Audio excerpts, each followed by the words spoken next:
Sejam bem-vindos a mais um episódio do podcast do Aprovação Ágil. Hoje um convidado muito especial, o Dr. Luciano Carlos Galvão, advogado criminalista, vai contar um pouco para a gente como é que foi aí essa etapa de passar na OAB e também um pouco sobre a carreira. Seja bem-vindo. Muito obrigado, Natasha. Obrigado, Gustavo, pelo convite, pelo espaço. É um prazer estar aqui com vocês, compartilhar um pouco aí da minha rotina do dia a dia e falar aí sobre a tão temida prova da ordem, né? Como foi para eu enfrentar esse exame aí lá no finalzinho da faculdade. A gente que agradece a sua disponibilidade de vir, viu? Conta um pouquinho pra gente sobre a sua história, quem que é o Dr. Luciano Carlos Galvão, como que você chegou até aqui, né? Compartilhe um pouquinho para eles te conhecerem melhor. Bom, a minha história de vida é um pouco cheia, cheia, né, de altos e baixos, né? Eu vim de família humilde, fui o primeiro a ter ensino superior, né, dentro da minha família, da minha estrutura familiar. E nem imaginava que eu faria direito, né? Eu comecei o direito com 27 anos, né? Me formei com 32. E quando eu me vi, eu estava na advocacia criminal já, né? Não era um sonho de infância, não era nada assim. Não teve ninguém na família que empurrou, nada. Foi só na raça. Foi na raça. Então, quando eu terminei a faculdade, eu já sabia que ia ser advogado criminalista, né? Tinha alguns princípios, algumas coisas dentro de mim que me apontavam já para essa direção. E sempre foi tudo no ferro e fogo, né? Como costumam dizer, pouca ideia. Mais ou menos assim. Então, quando eu estava na faculdade, eu enfrentei vários percalços, né? Vários obstáculos para concluir a faculdade. E quando cheguei no exame da ordem não foi diferente, né? Era mais alguma coisa ali na minha vida que eu ia ter que enfrentar e ia ter que superar de algum modo, porque eu não tinha uma segunda chance. Principalmente por já ter começado a faculdade um pouco mais velho, né? Sim. Ali terminando a faculdade quase com uns 30 anos. Eu falei, bom, eu não tenho muita opção, eu vou ter que passar no exame da ordem, né? E eu vou ter que dar certo na advocacia de algum jeito. Não tem plano B. Não tinha plano B.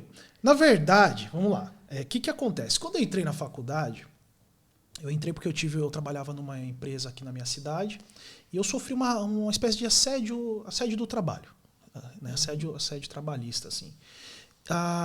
E aquilo me incomodou demais e eu fui procurar os meus direitos, né? Que eu queria colocar a empresa no pau, famoso jargão.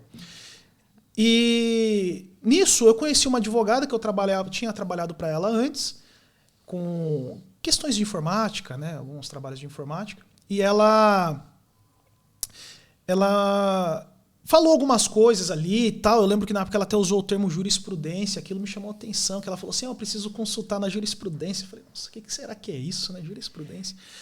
Enfim, aí acabou que eu não processei a empresa, né? Não havia necessidade. Mas ali despertou um interesse. Despertou uma curiosidade. Eu falei, o que será esse negócio de direito, né? Aí, tanto que quando eu fui procurar no Google, foi em 2013 isso, eu procurei faculdade de advocacia. Né? Não existe faculdade de advocacia. Aí que eu fui entender faculdade de direito. Depois fui entender que direito, né, não é uma área, né? A formação, a advocacia é a prestação de serviço, né, que você pode exercer através daquela formação. Né? E tendo aprovação. Né? Tendo aprovação, principalmente tendo aprovação. Então, eu comecei a pesquisar, falei, cara, acho que eu vou fazer, do nada assim, né? Falei, acho que eu vou fazer esse curso. Aí fui procurar o valor da mensalidade na faculdade aqui da minha cidade, né, na universidade daqui. Aí aquela paulada, né? Falei, cara, eu não consigo pagar isso aqui não, né? Aí eu estava desempregado, porque tinha saído desse emprego, que tive um problema lá com a chefe, e consegui arranjar um outro, no finalzinho do começo do ano, assim. E tem um período, né, que você faz a matrícula, tudo, né? Você tem que fazer aquele corre para começar a estudar. E quando eu entrei nessa empresa nova, o meu salário seria praticamente a mensalidade. Daí é um investimento alto, né? Nossa, aí eu falei assim, tá, e agora? E agora? Como é que eu vou sobreviver? E agora? Eu falei, cara... E sim, coisa que ia sobrar, sei lá, 100, 200 reais, né? Aí eu falei, sei lá, fazer um trabalho por fora, sei lá. Né? Mas vou fazer. Fiz a matrícula, né? Comecei a faculdade. Eu lembro que estava, acho que estava em março. Foi em março. Que eu fui pagar, acho que a segunda mensalidade.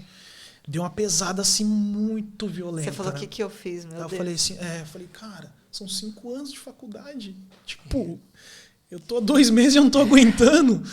E fora que assim, né? Eu já tinha noção que eu tô 2 meses, eu preciso me encaixar no mercado de trabalho, eu preciso me destacar entre tantos outros profissionais para começar a ganhar dinheiro. Eu falei, cara, e agora?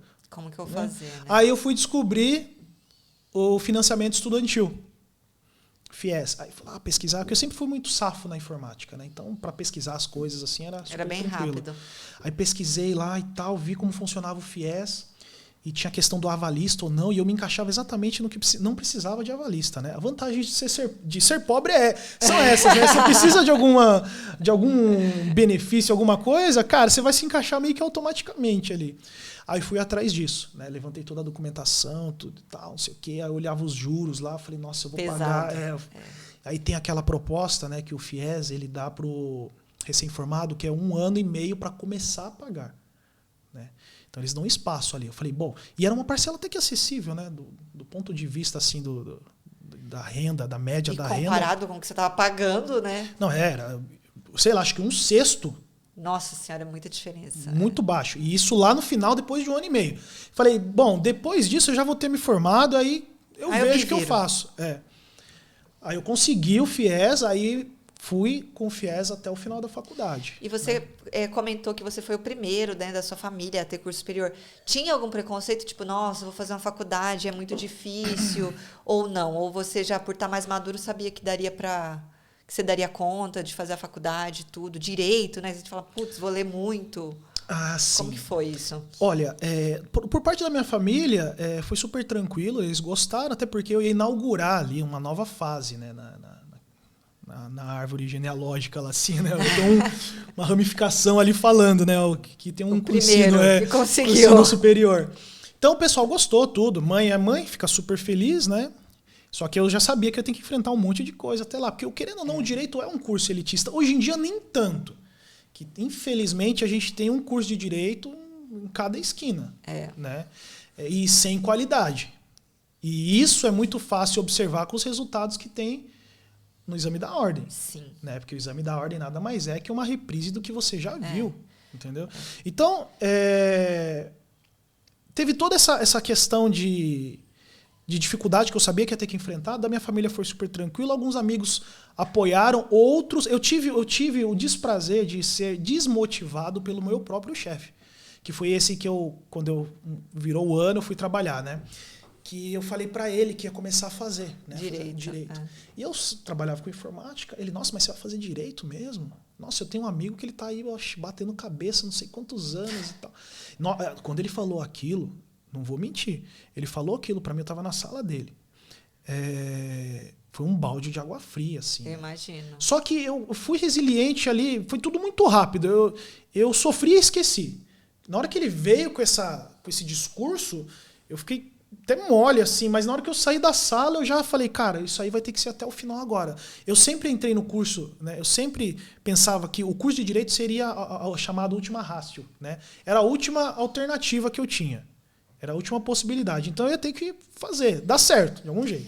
Mas você vinha de um histórico assim, você sempre estudou, você teve medo de estudar dessa coisa da faculdade ou não? Tive. Né? Porque é uma faculdade considerada difícil. Sim, assim. Nossa, os primeiros bimestres, né? Pelejei. Porque quando eu entrei na faculdade, fazia mais ou menos 2014, 12 anos. Sem estudar. 12 anos sem estudar. Eu estudava para aprender alguma coisa de informática, assim, que eu sempre meio que fui autodidata. Quando você mexe com informática, você aprende a estudar. Você é obrigado a pesquisar. Então, e você aprende de uma forma muito eficiente, que é o quê? Fazendo a prática. Então você vai aprender qualquer coisa na informática, você já está aprendendo e praticando. Você não fica na teoria. Você teoria e prática. O direito é teoria. Demora para você ir para a prática. Nossa. Aí, quando chegou na faculdade, tava lá, eu lembro que nas primeiras aulas eu tava assim, olhando pro professor. Aí ele tá falando ou ele tá explicando? Tipo, eu não sabia. Né? Eu não sabia o que eu falei, isso aí, que eu... Mas tá. Ele tá dando uma palestra? Onde tá que ensinando? Eu coloco isso aí em prática, né?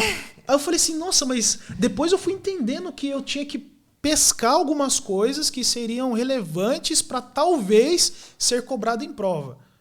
Né? Mas aí quando veio as primeiras provas, né, eu não sabia, eu não tinha desenvolvimento na escrita. Né? Por mais que eu sempre li bastante, né, durante a minha vida, eu não conseguia, sei lá, fazer uma redação assim de forma, né, com qualidade. Ainda mais jurídica. Ainda mais jurídica. Então, assim, quando comecei a ter as provas, eu esbarrei com algumas provas que eram discursivas. Eu lembro que eu tomei pau em todas as provas do primeiro bimestre. Aí a vontade de chorar. Todas. Assim, uma eu tirei 1, outra eu tirei 2, outra... A melhor nota foi 6. Foi 6. E o curso de Direito, ele guarda muita gente desaforada. Né? Vocês já passaram aí, não sei se o Gu já passou pelo ensino superior. Passou, né, Gu? O pessoal quer disputar nota. E tem muita gente nova. E eu já meio que era velho. E eu já estava com a cabeça diferente. Tinha gente que entrava para ir em atlética, essas coisas aí, né? Cada um com a sua prioridade. Então eu fiquei muito chateado, porque eu só tirei nota baixa. E tinha gente que vinha comparar. Nossa, mas como você tirou 3 nessa prova? Então, aí, nisso aí me bateu um desânimo. Um desânimo, eu falei, cara, isso aqui não deve ser para mim, vou ficar na informática mesmo e tal, não sei o quê. Aí voltava aquele pensamento, falo, cara, isso aqui é a sua última chance, cara. Tem que fazer dar certo. Tem que fazer dar certo. Aí eu aprendi a estudar. Aí que eu fui lendo mais, fui escrevendo. Quando vieram a segunda etapa de provas ali, né, para definir o semestre, eu fui bem praticamente todas. Recuperou. Tudo. Ah, é legal. Assim, sei lá, eram 5 matérias, de 5, 2 eu tirei 10, uma tirei 9 e o resto 8. Então, foi uma curva de aprendizado bem rápida, Muito, assim, eu desenvolvi muito. Que eu aproveitei que eu tinha saído desse emprego. Eu tinha saído desse emprego, eu tinha começado a dar aula de informática, era pouco, eu ganhava metade, mas eu tinha mais tempo. Então eu falei, cara, eu vou usar esse tempo para estudar. Então eu vivia socado na biblioteca. Né? Vivia socado na biblioteca. Aí quando eu fui aprendendo a estudar, eu falei assim, cara, é isso aqui. Aí fui embora. Descobriu o caminho das pedras. Sim. E aí você prestou o exame da ordem no último semestre, durante a faculdade? Como que foi isso? Ou depois? No último semestre. No último semestre. E passou de primeira? Passei nas 2 fases. E como é que foi o seu estudo para a OAB em si? Para essa prova, esse exame específico? Olha, é importante a gente contar as quedas, né? Antes de chegar na aprovação do exame da ordem. Eu tinha tomado paulada em 4 concursos. Então você já tinha pensado em concurso? Já. Durante a prova? Quando eu entrei na faculdade, né? Eu entrei na faculdade, eu quero ser juiz da vara da família. Tipo, né? Depois, lá no meio, porque promotor de justiça, nossa, cara, o alto escalão, né, da justiça social, que não sei o quê. Aí depois você vai diminuindo, né, as expectativas. Tá bom. Bem isso. Aí esbarrou que eu tava no TJ. Né? Não, minto, 2013 eu tinha feito, antes de entrar na faculdade, eu tinha feito um concurso para a Fundação Casa. E aqui tem uma coisa que é bem interessante. Só um parênteses. Eu fiz esse concurso, do nada. Eu tinha feito um para a Guarda Municipal de Mogi, aleatório, assim. Sem estudar. Sabe quando você acorda assim, edital, aquela coisa da tia que manda o edital, Sei. Ganha R$2.000, R$1.500, eu vou fazer. Você nem se preparou? Não. Só Fiz o foi da Guarda fazer a Municipal. Eu lembro que eu comprei aquelas apostilas, né? De banca. Aí o da Guarda Municipal, eu dei uma lida na apostila, não entendi nada. Falei, vou fazer assim mesmo, pau no gato, né? Aí depois veio esse concurso da Fundação Casa. Aí eu me dediquei um pouquinho mais. Isso antes de entrar na faculdade? Isso, no meio do ano. No meio do ano, foi 2013. Primeiro semestre, assim. Não, foi no meio de 2013, eu entrei na faculdade no começo de 2014. Ah, tá. Já tava... Acho que até um pouco antes esse da Fundação Casa, porque eu fui nomeado. Ah, que legal. Eu fui nomeado. Eu fiz a prova, era uma prova que caía só matéria de ensino médio, e eu tinha ido super bem. Não sei como. Eu fui super Depois bem. de tantos anos sem estudar, né? Eu lembro que eu fui super bem em português, matemática na época, e o resto das... Acho que no ECA, né? O ECA, obviamente, era cobrado, né? Fui bem também porque era se você analisasse a prova por uma perspectiva óbvia, quase que não tinha como errar algumas questões, sabe? Por exclusão você conseguia, assim... Sim. E aí, somado ao fato desse concurso ser estadual, então chamava muita gente. Eu fiquei na posição 700 e pouco. Só que a Fundação Casa, né? Chama gente pra caramba. Aí o que acontece? Eu tava fazendo um bico numa agência de web design, né? pouco depois que eu saí daquela empresa, uma coisa pequena assim. Aí um dia eu cheguei em casa, tava o quê? Telegrama. Ai, que orgulho. Nossa, na hora que eu olhei aquilo ali, o coração já palpitando e tal. Aí eu peguei e tava falando que eu tinha que levar a documentação, era uma quinta-feira, eu tinha que levar a documentação na segunda-feira, em um endereço lá na Sé. Não sei se era Sé ou Barra Funda, aquelas quebradas lá. Aí eu, beleza. O que faz esse cargo? Aí que você foi pesquisar. Nossa. Que era o cargo para agente socioeducativo da Fundação Casa. Na época era R$ 1.600 mais periculosidade. Aí eu, periculosidade? O que o Google diz que é periculosidade? Aí eu fui pesquisar o que era um agente da Fundação Casa. Nada mais é que o carcereiro da Fundação Casa, o agente penitenciário. É que não é uma penitenciária. Então, é uma fundação, né? Aí o nome muda, pra recuperação mas é a mesma de menores. Coisa, né, praticamente. É a mesma coisa. Na verdade, hoje, como criminalista, eu digo que é pior. Sério, porque eles não têm porte de arma também, né? Não só por isso. É muito mais difícil você lidar com o menor infrator do que com adulto. Com adulto presidiário. Muito mais. Muito mais. Que interessante, tá vendo? Coisas que só a experiência, né? Sim, muito mais. E naquela época, meu alerta ligou, né? Eu falei, cara, e isso? Aí eu fui conversar com a minha mãe. Quando eu falei pra minha mãe, que é a Fundação Casa é a antiga FEBEM, né? Nossa, ela ficou louca. Você não vai trabalhar lá. Não, pra ela é assim, no primeiro dia ia ter uma rebelião, ia arrancar minha cabeça, né? Ia sair no Jornal Nacional. Ia ser assim.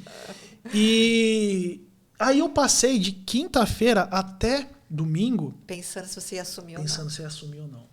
Chegou na segunda-feira, acordei cedinho, era umas 6 horas. Falei, cara, não vou assumir. Aquilo me corroía. Putz, assim, passei no concurso e não vou assumir. Porque na época era um salário, pra mim, pra minha realidade era bom. Eu ia ganhar R$ 1.600. Gente, mas 1.600 em 2013, 2013, né? Não é 1.600 agora. Mas o adicional, né? E não tinha, eu ia ser nomeado para lugares distantes. Não tinha nada perto. Nada perto. Mas dava para ir. Assim, eu já trabalhei muito mais longe em São Paulo indo de trem do que esses lugares aí que supostamente eu cairia, né? E nunca é só a remuneração dele. Sempre tem um monte de benefício, né? Então vamos, sei lá, uns R$2.000, que não é um salário ruim mesmo. Não, né? Então, 2013. Mas aí você tem que considerar tudo isso, né? Aí eu falei, cara, acho que não vai rolar. Aí foi uma das coisas que depois eu trouxe pra vida, né? Falei, leia. Leia as entrelinhas. Se eu tivesse lido, né? Eu tive que lidar, eu já teria tomado a decisão de não fazer, não teria que lidar com a sensação de desistir daquilo, né? Nossa, aquilo ali ficou me remoendo, ficou ali me mastigando dias, né? E na época eu tava nessa agência que o cara me pagava muito mal, né? Essa parte de informática é péssima. Assim, o mercado mal remunerado. Hoje em dia é muito melhor. Na época que eu trabalhei, que eu comecei a trabalhar com informática, era em 2003, 2004. Então eu já passei uns perrengues assim que você fala, meu amigo... Não é possível, né? O cara que vende água no semáforo... Tá ganhando mais. Não só tá ganhando mais, como tem uma dignidade maior. Porque os caras te colocavam, às vezes, em situações assim, como... Essa agência que eu entrei, eu morro de vontade de falar o nome dela. Mas essa agência que eu entrei, eu fiquei quase 3 meses recebendo R$250. Porque toda vez que chegava no final do mês era uma história triste. E eu trabalhando. Mas que história triste, gente. Se você trabalha, você tem que receber. Então. Hello. E nessa época, eu cheguei e falei com ele... Né, eu cheguei e falei com o meu chefe, falei, olha, eu passei num concurso. Aí ele assim, não, se quiser ir, né, pô, você tem que ver que é melhor pra você, né, que aqui a gente, né, tá crescendo, né, você vai ter mais oportunidade. Ele sabe aquela coisa assim, ele não falou, cara, vai embora. Mas quis te prometer alguma coisa, isso. Assim? Tipo, você vai ter um futuro aqui, isso, lá você não vai crescer. Fala, meu amigo, aqui você não me paga nem o que eu tô trabalhando. Então, isso tava no 2º mês já. Aí eu já tinha, né, optado por não ir, né. Aí eu fiquei, conclusão, no mês seguinte, ele já não pagava direito, né? Até veio com o papinho, não, se você quiser sair e tal. Inclusive, daria uma boa ação trabalhista, viu? Mas já tá prescrito. Não, né? já tá. Daria. Teria dado uma boa ação trabalhista. Beleza. Enfim, aí voltando na questão da OB, tem essa do concurso, que eu fui aprovado, né? Leiam o edital. Inclusive, o da OB é muito simples. Tem gente que vem perguntar, se eu posso, não sei o que, vai estar no edital. Dá uma olhadinha. Tá. Mas não precisa nem ser inteiro. Né? Doutor Luciano, eu vejo que muita gente nem se dá o trabalho de abaixar o edital, de fazer o download do edital e ler. Isso é um erro absurdo. É um erro absurdo. Você não vai... Gera uma insegurança. Principalmente na segunda fase da OB, porque tem alguns detalhes lá de desenvolvimento de peça. Então, se a pessoa não leu, Das duas, uma, ou ela vai cometer um erro que já vai resultar na desclassificação, na reprovação automática, ou ela vai ficar lá suando frio, tentando lembrar se pode ou não pode fazer aquilo, né? E tá tudo lá, é tudo bem simples. Por um erro tão bobo, né? Sim. De ler o edital. Ó, isso já te ensinou uma coisa. Leia o edital, né? Leia o edital. A vida ensina. A vida ensina. Ensina da pior forma, viu? No meu caso, até que não foi tão ruim, porque eu tinha sido aprovado, né? Mas para não ter problema de você chegar na prova e não saber o que pode e o que não pode fazer, né? Sim. O edital nada mais é que a norma, né? É a lei da prova, é o que você pode e o que você não pode fazer. Sim, né? sim. Aí quando chegou na faculdade, né? Aí voltando à questão do concurso. Eu fiz a prova em 2018, beleza. Em 2017, eu estava na cabeça assim, eu preciso sair da faculdade sendo aprovado no TJ, né? Escrevente. Você nem pensava na OAB ainda? Não, eu tinha uma noção que eu acho que eu conseguiria passar pela OAB, né? Mas nem imaginava advogar. Eu falei, cara, eu preciso passar no TJ antes de me formar, né? Beleza. Saiu o edital em 2017, interior. E 2015, acho que 2015, um amigo meu tinha feito, ele falou que quase passou e tal, não sei o que, a gente começou a estudar. Aí eu fui aperfeiçoando os métodos de estudo. Aí que eu fui aprender que, cara, talvez fazer um mapa mental é melhor, fazer uma revisão espaçada, ou fazer aquele estudo reverso, né? Vou tentar responder a questão sem saber do que se trata, depois eu vou aprendendo cada uma das alternativas. Então fiz uma salada de estratégias. De tudo. Né? Respondi muita questão, né? Muita questão. Aí fui para a primeira fase do TJ, não fui aprovado. Eu tinha acertado, acho que era 100, tinha acertado 71, 72. Fiz aqui para Mogi, acho que a nota de corte, não sei se veio 70. Daqui era 80 e pouco, não era? Não, acho que a de 2017 ainda não foi tão alta. A da capital. Não foi tão alta. Não sei se era 78, uma coisa assim. Tava mais perto até. Eu falei assim, caramba, né? Fui bem. Fui bem, né? Emendei o estudo com o do interior, que teria no final do ano. Rebentei de estudar. Eu quase zerei o edital, né? E para os meus padrões, zerar um edital, né? O edital do TJ é grande, né? Bastante coisa. Sim. Então eu tinha passado, eu sabia tudo de raciocínio lógico. O português estava impecável. Informática eu nunca estudei informática. Mas também, né? Era a minha maior vantagem. Todas as provas que eu fazia tinha informática, eu já abri o caderno gabaritava já a informática. Tranquilo. Eu ficava imaginando se eu soubesse, tipo, pelo menos mais da metade das matérias desse jeito. Era bizarro. Por quê? Eu estudei muito, praticava muito a informática, então eu já sabia. Não tinha essas pegadinhas de tecla de atalho de Word, Excel, fórmula. Cara, não passava por mim. Não tinha como. Eu não errava a questão de informática. Era um negócio sensacional. Se tivesse um concurso com 100 questões só de informática, você passava. Nossa, cara, era demais, assim. Coisas que eu não sabia, mas por exclusão era super simples de responder. Ou pela lógica, né? De você já trabalhar com aquilo, já saber, deve ser isso aqui. Então você conseguia, né? Sim. Responder. Às vezes eu via nos fóruns, né?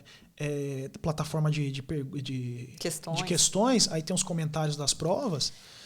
Das perguntas, né? Aí tinha uma pergunta cabeluda lá de Excel, né? Que eu fui professor de Excel também aí, né? Mas tinha uma pergunta cabeluda, o pessoal se matando nos comentários lá, e pra mim um negócio claro, assim, eu falo, nossa, gente, era só... Mas é porque, né, fazia parte do seu dia a dia antigamente, né? Então a gente carrega muito, muito isso. Aí, beleza, né? Fiz a prova do interior. Aliás, me preparei para a prova do interior, eu fazia a revisão, anotava. Eu respondi para o TJ interior quase 4.600 questões. Nossa. Eu respondi, eu pegava depois que eu matei as provas do TJ, eu ia lá, o que tinha da VUNESP... Você respondia. Respondia. Tudo, sim. Chegava uma hora que eu falava, cara, eu vou zerar esse aqui, né? Eu acho que eu até tenho um print, devo ter um print em casa. Respondi muita questão, acertava muita questão, edital quase de ponta a ponta, sabia todos os macetes de raciocínio lógico para você responder em segundos, assim. Eu falei, cara, chegou o grande dia. Chegou o grande dia. Aí fui fazer a prova na Uninove, em São José dos Campos, eu acho. Aqueles lados lá. Deve ser. Interior, né? Tomei um cacete da prova. Eu acertei menos do que da primeira vez. Errei pergunta na hora de passar pro gabarito. Você acha que você estava nervoso? Tava. Sabe o que aconteceu? Eu cheguei lá, a filha da mãe da VUNESP mudou a de 2017 capital com 2017 interior. Ela mudou um pouquinho o formato das questões. Quando eu cheguei lá... Pegou no pulo. Eu abri o caderno, eu fiz a minha estrada. Era sempre assim, eu ia em informática, depois português. Né? Porque eu tenho um bom português, então crase eu não erro. Não, sabe? Pontuação, concordância nominal, vírgula, regência verbal, nada. Né? Eu erro às vezes questão de interpretação. Infere-se no texto e tal, aí por um descuido, eu falo, putz, estava falando isso mesmo. Agora, a pontuação, a gramática em si, não tinha problema nenhum. Então, eu comecei na informática, eram 14, eles tinham mudado, não eram mais 10, acho que agora naquela época eram 14. Eu respondi, eu fiquei com dúvida em 2 só, as outras 12 eu já tinha certeza que eu tinha acertado. Fui para português, eram 20 questões, fui respondendo e tal, outras ali e tal. Quando chegou no direito, você falou, meu Deus. Eu falei, o que vocês estão perguntando assim? Sabe que você começa a discutir com a prova? Por que vocês estão fazendo a prova assim agora? Aí eu da prova, fui para raciocínio lógico, começou a ter umas pegadinhas em raciocínio lógico, eu falo, cara, isso aqui eu não vi. Eu sei do que se trata, né? Tabela verdade, essas coisas assim, mas eu falei, cara, isso aqui eu não vi assim. Mas aí o jeito de perguntar, o jeito. Já bagunça a gente, né? A gente fala muito de concurso que você tem que fazer questões da banca para você se adaptar ali com o jeito de perguntar. Mas tem dessas, né? Pode ser que a banca dê ali uma ousada, Sim. às vezes, né? E foi exatamente o que aconteceu. Ela vinha num padrão, tal. De repente falou, opa. Lógico que quem dali para frente continuou, né? Vai se adaptar também. Se adaptar, Mas aí eu peguei bem a mudança ali. E lógico, somado ao fato de eu ter ficado nervoso e tal, né? Fora isso. Aí eu comecei a patinar muito nas questões, algumas de direito eu não conseguia responder, por mais que eu tivesse visto praticamente tudo de direito. Eu acho que aquilo ali já deu uma abalada, né? Deu uma abalada, eu comecei a demorar. Eu lembro que deu um corte assim, tava escrito na lousa que faltava meia hora, e tinha questão que eu nem respondi, nem tinha passado. Nossa. O que eu comecei a fazer?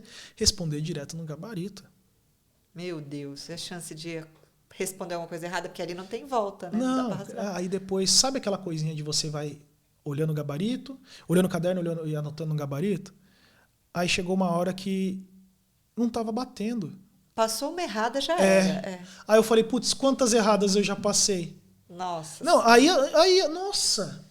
Eu já quis sair de lá chorando, né? Não, deixa eu ir embora. Acho que eu não chorei, assim, né? Porque, sei lá, são coisas da vida, né? Mas, assim, eu fiquei... chateado, né? Completamente consternado, assim. Nossa, eu me senti o sujeito mais inútil da face da Terra, né? Eu falei, cara, como eu consegui pior do que na outra que eu estudei menos, né? E acho que tem uma coisa, não tem uma coisa assim também, tipo, pô, fui bem naquela, então nessa eu vou melhor, né? Uma coisa de autoconfiança, assim, sim, né? Teoricamente teria que ser assim, né? E detalhe, eu por causa dessa prova, que eu estava tão focado nela, eu acabei pegando uma DP na faculdade. Porque tinha aula, eu era muito confiante em penal, processo penal, e tinha aula de um professor de processo penal que eu quase não ia. Aí ele pegou no seu pé. Não, e assim, ele fazia chamada, eu ia contando as faltas, né? Eu falei, posso faltar, porque eu tava focado, falei, preciso passar no TJ, preciso passar, pra mim era a última. Essa era a prioridade. Aí eu faltei muito nas aulas desse professor. Chegou na prova, não tirei uma nota muito boa na prova e teve o exame. Só que o exame era assim, numa sexta, a prova do TJ era no domingo.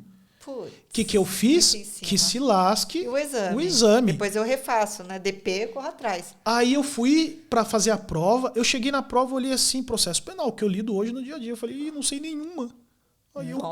Aí eram, acho que 5 ou 6 questões, meio que mesclado, discursiva e múltipla escolha, né? Aí eu respondi mais ou menos ali, eu lembro que eu acertei uma.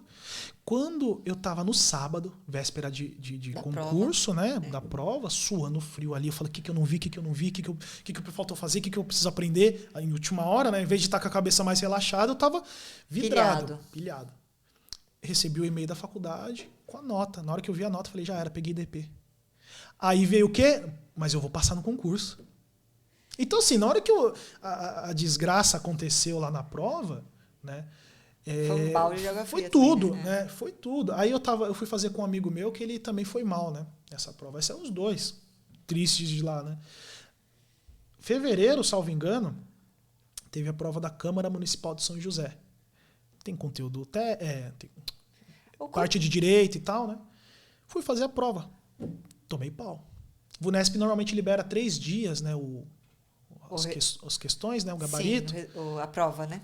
Aí dá pra você saber quanto, né, você Quanto acertou. foi? Aí eu contando lá, não lembro se era 60, 80 questões, mas eu não tinha acertado 50%. Nossa. Falei, putz. Aí, beleza. Isso é fevereiro. Aí acho que foi em abril, ia ter Polícia Civil. Fez também. Fiz também. E detalhe, a Polícia Civil, eu fiz um simulado, na época eu fazia estágio na Defensoria Pública, eu fiz um simulado e eu fui muito bem. Eu não lembro se era 60 ou 80, mas assim, eu devia ter errado 15 de 80. Eu falei, nossa, se vier assim, meu amigo, tô bem. Tô dentro. Aí eu escolhia o cargo de qualquer jeito lá, não tinha aptidão nenhuma, nem nada.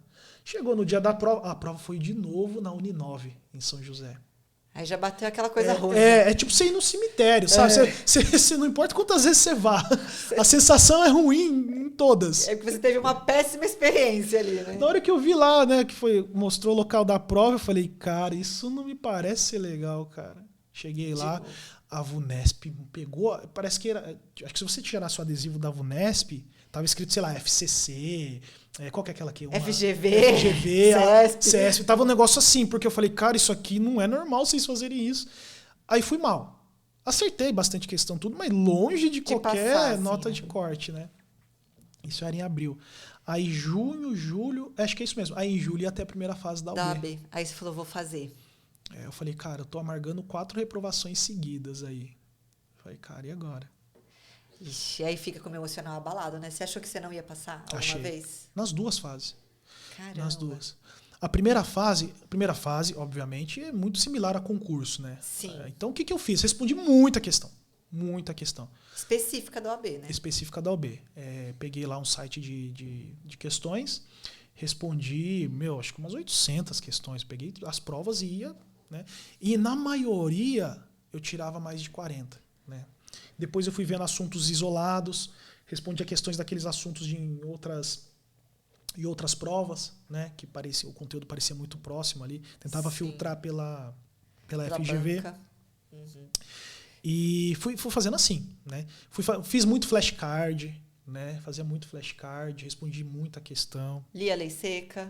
Não. Lia muito a lei seca. 90% do conteúdo da primeira fase é lei seca. Só alguns conteúdos, assim, que nem se eu posso pegar penal. Tem uma parte do direito material que é doutrinária, mas são conceitos básicos que você vê na faculdade mais de uma vez, né? Então não tem como você não saber aquilo. Não está na lei, mas você vai ter contato com aquilo. É básico ali, digamos assim. Sim. Né? Mas 90% eram questões. Então eu respondi muita questão, fiz muito resumo. E o resumo meu era sempre bem detalhado. Que eu já tinha apanhado. Mas né? você resumia da lei, você resumia da doutrina? Como é que era? Eu resumia de ambos. Eu tinha separado os caderninhos, né, por matérias. Eu não estudei todas as matérias, que não dava para esgotar o edital. Né? Você focou em quais? Você lembra? Eu foquei nas que eu já tinha afinidade, facilidade, e naquelas que tinham mais pontuação. Então, assim, eu não vou estudar filosofia, que tem 2 questões. E filosofia são questões óbvias. Dá para fazer ali por exclusão. Dá né? para você deixar pro finalzinho lá, falar, deixa eu filosofar em cima dessas questões. Então, assim, que nem eu não peguei direito do trabalho e processo do trabalho para estudar. Porque eu não tinha familiaridade nenhuma. Eu falei, cara, eu não vou parar agora para ver os princípios do direito do trabalho que eu não lembro. Não, eu vou focar o quê? Penal, que eu já tinha uma facilidade para deixar bem afiado. E você já tinha estudado para os TJ? Já tinha estudado então para os outros. Você já, querendo ou não, já tinha uma bagagenzinha, né? Sim.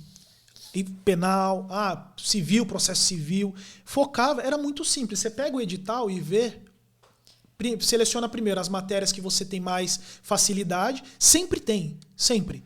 Durante a faculdade, você vai ter uma matéria que você fala, cara, isso aqui eu tiro de letra. Constitucional, por exemplo, era uma matéria que eu tinha facilidade. Então, o que eu fiz?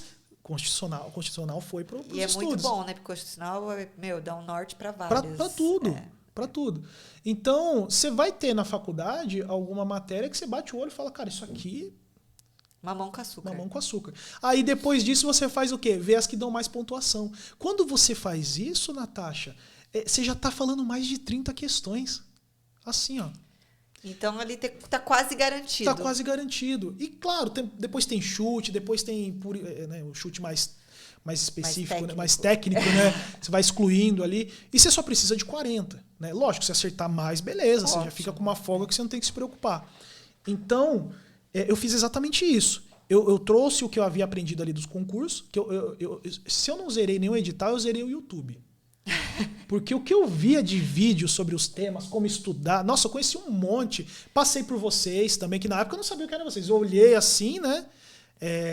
Mas não sabia exatamente. A gente teve material em 2017 para esses TJs que você fez. Teve. Então, eu passei... Nossa, eu conhecia todo mundo. Os professores lá de outros cursinhos sabiam o nome dos caras, tudo. Não, dava para fazer um churrasco com todo mundo. Né? Então, eu reuni tudo isso para fazer a primeira fase.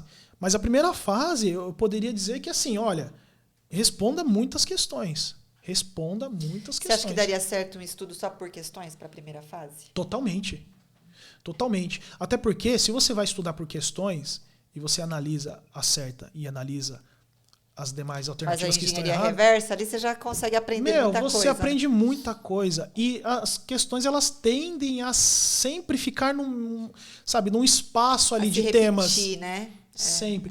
Constitucional, né? Quando eu fui fazer, eu peguei uma questão de prova passada, a mesma coisa. Mas falou, essa aqui tá dada. Eu falei, bom, faltam 39, né? Faltam 39. Então eu peguei ela e a questão era idêntica.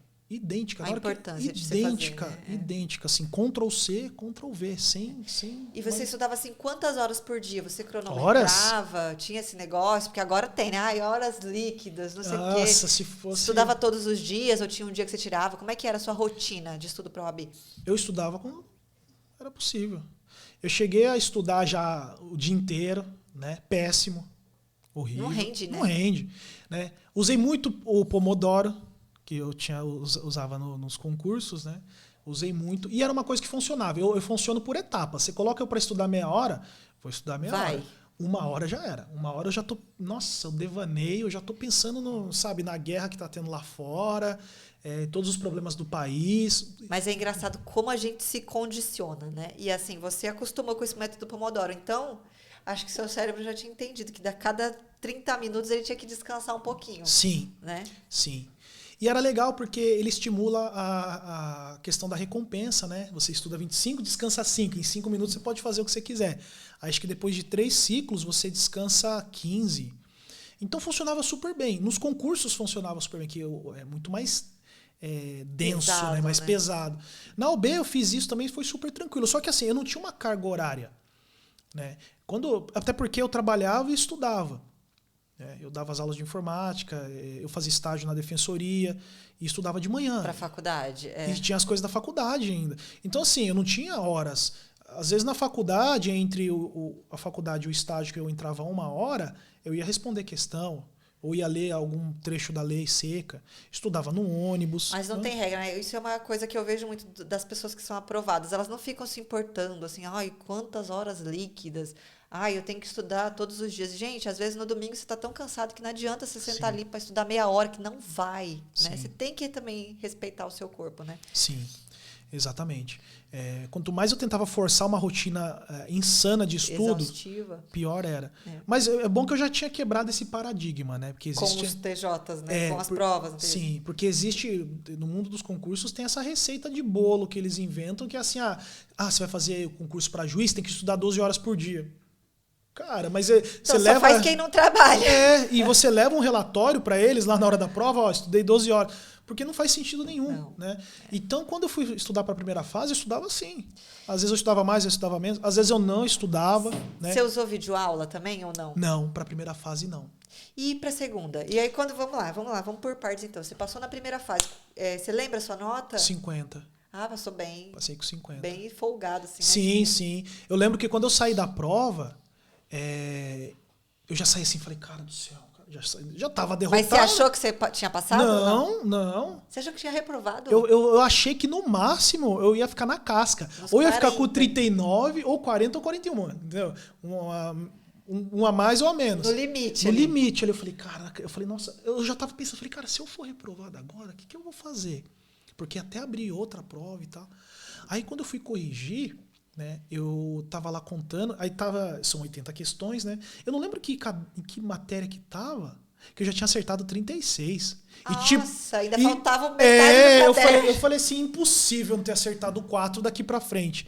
Aí foi 41, 2, 3, 4, 5. Aí você já respirou aliviado. Aí eu falei, nossa, aí lá no finalzinho, eu acertei todas ó, pra você ver, de direito do trabalho.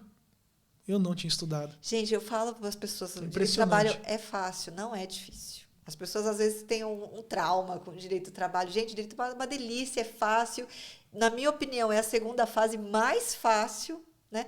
Mas tem essa coisa de não ter afinidade com a matéria, né? Sim. Aí não vai. Não adianta que fazer a segunda fase numa matéria que você também não desce, é complicado. Sim. Aí eu passei, eu acertei essas questões de direito do trabalho, né? Que eu nem estudei, né? Mas foi exclusão, né? Obviedades. E aí tinha ocorrido a greve dos caminhoneiros, né? Tinha ocorrido a greve dos caminhoneiros e eles tinham adiado. Eu não sei se eles adiaram, acho que a primeira fase. Uma coisa assim. Só sei que o espaço entre a primeira fase e a segunda fase ficou curtíssimo. Curtíssimo. Aí eu falei, tá. E agora? No estudo para a primeira fase, você já tinha feito alguma peça, alguma coisa assim ou não? Só estudou só para a primeira fase? Só para a primeira fase. Tinha escolhido a matéria, né? Quando você faz a inscrição, você escolhe. Ah, é? Que critério que você usou para escolher a segunda fase? Afinidade. Afinidade com a matéria. Afinidade com a matéria. E na época eu estagiava na Defensoria Pública e lá eu ficava na parte de direito de família. Eu fiquei 1 ano e 4 meses na Defensoria Pública. Fiquei 1 ano e 1 mês na parte de família, 3 meses na vara de execução criminal. Quando eu fui fazer a inscrição, eu quase escorreguei para o civil. Então, eu fiquei imaginando, porque teve bastante experiência, contato, via bastante peça, né? Querendo ou não, isso ajuda. Aí eu falei, cara, eu acho que o critério maior mesmo é a afinidade. Aí você escolheu penal. Escolhi penal. Que eu gostava de penal. Por quê? Né? Eu falei de afinidade. Não só afinidade, né? Mas também a matéria que você vai sentir prazer em estudar. Então, quando eu ia estudar para a segunda fase e errava alguma coisa, eu ficava curioso. Falava, nossa, por que eu errei isso aqui? Caramba, olha que interessante. Você não ficava naquele martírio, assim, sabe? Nossa, errei isso aqui, que eu já era, tô reprovado. Não. Mas aí, estreitaram o espaço entre a primeira e a segunda fase. Aí eu tinha passado, né? Não tinha feito cursinho para a primeira fase, porque até então eu já sabia como funcionava por causa dos concursos. Sim. Né? Aí e agora? O que eu faço na segunda fase? Né? Como vou me preparar? Como que eu vou me preparar para esse trem E isso aqui? você estava no 10º semestre, é isso? Tinha virado pro 10º. Tinha virado pro 10º. Uhum. A prova foi em setembro de 2018. Aí eu falei, cara, e agora? Aí eu falei, vou tirar uma semana para eu pensar. E era 1 mês, da primeira à segunda. Tirei uma semana, sobraram quantas? 3. Aí eu falei, cara, eu não vou ter dinheiro para fazer cursinho. Aí eu falei, eu vou tentar na raça. Se eu for reprovado, eu tento comprar um cursinho para repescagem, que a OAB tem essa, né? Sim, Aí eu falei, tá, mas como que eu vou estudar, cara? Aí veio na cabeça assim, cara, continua fazendo o que nem você fez por concurso. Que tá dando certo, deu certo. E aplica o estudo reverso. Né? Falei, tá bom. Eu imprimi um negócio que eu achei na internet que mostrava todas as peças do direito penal, super fácil assim, né? Hoje em dia eu sei de cabeça todas as peças. Imprimi o rascunho da OB, que eu precisava treinar dentro daquelas folhas, daquelas linhas. Isso. Né? Não era caderno nem nada, era aquele lá. Imprimi muito daquilo lá, para fazer vários simulados. Imprimi vários daquele para fazer as questões. E eu lembro que quando eu comecei a estudar foi numa sexta-feira. Eu sentei assim em casa, falei, tá, vamos lá. Tinha imprimido uma prova, né? Peguei a prova, comecei a ler. Tal, não sei o quê. E foi fazendo. Aí falei, a peça é uma resposta à acusação. Aí fui fazendo a peça, respondi as questões, isso com o reloginho aqui já simulando desde o começo. Como seria a segunda fase. Cadeira dura. Aqui em casa as cadeiras eram todas duras, então não tinha como fugir disso. A cadeira dura lá, o celular com o cronômetro. Desenvolvi a peça, respondi as 4 questões. Falei, pô, legal, vamos corrigir. Errei tudo. E aí? Aí eu falei, bom, isso eu já não erro mais. Eu só tinha acertado a peça era aquilo mesmo. Eu tinha acertado acho que uma questão eu tinha acertado. Aí eu fui olhar o caderno assim e falei, cara, não tinha nada a ver a peça que eu fiz, nada a ver. Aí eu fui no Google. Como que é modelo de resposta à acusação? Aí eu olhei, você pega vários modelos de advogados, assim, né? Tem modelo um que não tem monte. nada, modelo que não tem nada a ver. Mas eu identifiquei algumas coisas que eram similares em todas, né? Estrutura, endereçamento e tal, qualificação, as preliminares, depois o mérito, fatos, pedidos. Do direito, né? E pedidos. Aí eu olhei assim e falei, acho que dá para fazer isso em todas. Todas têm mesmo que uma estrutura. Uma ordenzinha ali. Aí eu falei, beleza, eu anotei os pontos, todos os pontos que eu errei, eu estudei sobre aquilo, por que eu errei aquilo. E jogo rápido, né? Assim, comecei às 8 da manhã, estudei até 8 horas da noite. Não, como eu disse, eu trabalhava e estudava. Eu trabalhava e estudava e não tinha tempo disponível para ficar X horas estudando. Pra não. segunda fase. Aí, no mesmo dia, à noite, eu fiz mais uma peça, que eram memoriais. Aí eu já fui melhor. Drasticamente melhor, assim, sabe? Consegui elaborar e tal, não sei o quê. Mas errei bastante coisa, errei algumas questões. E fui indo. Teve dia que eu cheguei a fazer 3 simulados. Em um dia só? Em um dia só. Chegou num momento, aí isso olhando o edital, eu olhava o edital. Falava, pode se escrever assim? Eu posso colocar 3 pontos para identificar. E se eu errar a questão, só um rio? Então, cara, eu desenvolvi a prática ali muito grossa mesmo. Eu cheguei a fazer 42 peças. Mas tudo com base em provas anteriores ou não? Tudo de prova anterior. Tudo de prova anterior. Aí quando eu esgotei, porque se eu não me engano, eu cheguei a esgotar as peças de penal, né? Que eram 42. Então eu esgotei as peças, e elas se repetiam. Eu esgotei e eu comecei a pegar de simulados, assim, eu achava na internet. Simulado, OAB, direito penal. Aí aparecia algumas coisas, um simulado que criaram lá. Eu ia, imprimia e ia fazendo. Eu te perguntei isso se você usava provas anteriores, porque eu fiz eu peguei as últimas, eu fiz o exame 33, né?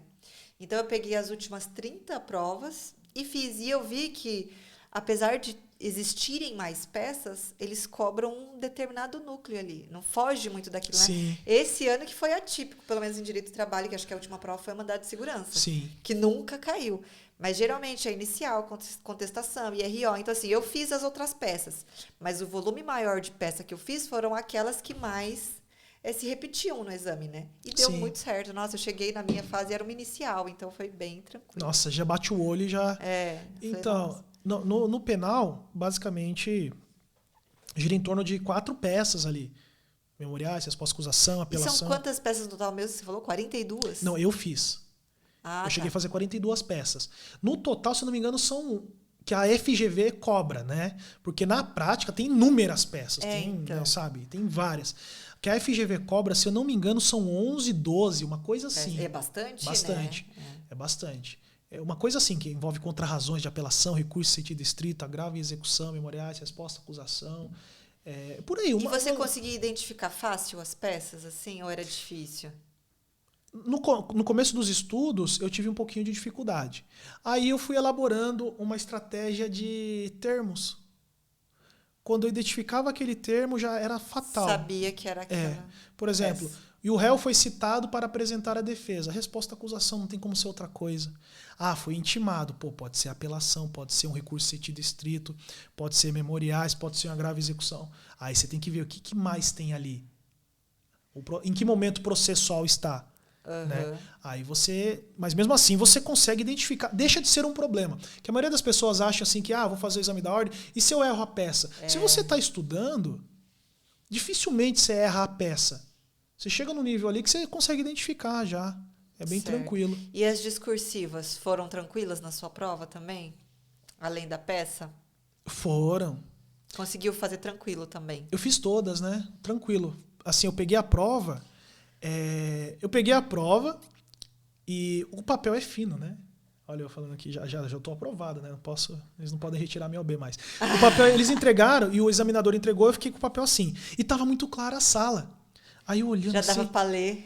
Aí eu assim, que peça que será que é nessa hora, né? Você sabe, né? A gente gela. Você fala, meu Deus, isso... Porque você já quer identificar na hora, né? Dá um pane. Aí eu lembro que o papel tava assim, eu fiz assim, ó.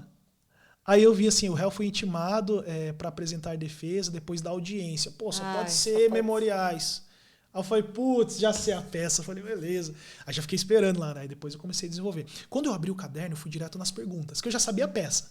E eu sou muito afobado, né? Eu já tava querendo fazer audiência ali, já, porque pra mim eu falei assim, cara, eu vou passar nisso aqui. Depois eu fui meio que, né, reduzindo esse entusiasmo, porque eu fui fazendo, eu já não tinha tanta certeza. Mas eu peguei a prova com as questões, aí eu li a última questão, eu falei, putz, eu sei tudo. Já anotei direto, né? Eu anotei aqui No rascunho? no rascunho, anotei e falei, isso aqui eu só passo pra cá depois. Eu nem olhei. Mas já sei o que é, né? Já sei, não, eu tava estudando tanto que essa questão, eu lembro que a quarta questão, ela falava sobre juizado especial criminal, prazo decadencial, prazo do recurso no juizado especial criminal, né? Eu tinha estudado tanto que eu respondi sem pesquisar nem nada. Você nem olhou, abriu o Vadimeco? Nada, eu só escrevi direto assim, ó, porque eu falei, não vou dar nem espaço pra ficar caçando coisa, pelo em ovo. Não, simples e direto. Sim, sim. Foram 2 linhas de resposta. Eu também nunca escrevi, tipo, 50 linhas ali. Deixa isso quando você vai fazer um livro, né? Agora, exatamente. Aí eu fui pra peça, desenvolvi a peça e fiquei naquilo, assim. Então, todas as questões eu sabia, né? Todas as questões eu sabia. Que nem eu falei, eu só não gabaritei a prova por causa de um detalhe que eu sabia e não coloquei nos pedidos. Ai, né? caramba.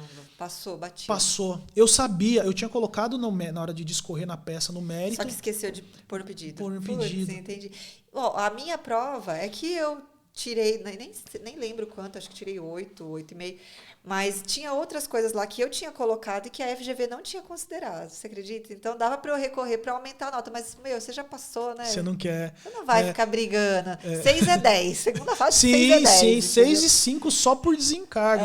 Né? A minha namorada foi assim também. Ela tirou uma boa nota na prova de Direito do Trabalho e teve coisa que não foi pontuada. Né? Então. Aí até eu falei assim, pô, tinha que ter recorrido. Não, mas já passou. Gente, já passou. Eu falei, ixi, na OAB não vai sair assim, aprovado com 6. Nada. Mas em casa, né? A briga é feia. Ela fica louca. Isso aí vai ter que amargar o resto da vida, não tem jeito. Na hora que briga, você joga na cara. Fala, então, mas quanto você tirou na OAB? Mas aí foi...